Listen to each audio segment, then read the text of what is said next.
Hi, my name is Priyanshu and you're watching Encyclo Hub. In this video, we are discussing MEC 103 quantitative methods from MA Economics.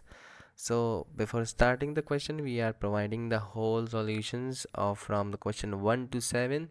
If you need answer of these questions, so you kindly contact us on our WhatsApp number which is showing on your screen 900-936-8238, and you can call also on our number.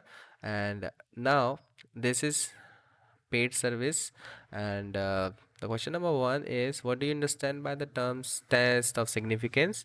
Why do we need to test any distribution of significance? Explain the reasons.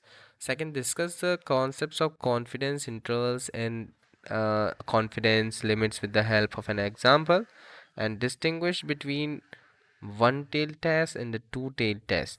So these are the three questions. If you need answer of these all the questions, so you can contact us on our WhatsApp number, and we will provide you all the solution in the PDF form at very cheap price. If you like this video, like and subscribe channel also. Thank you so much for watching.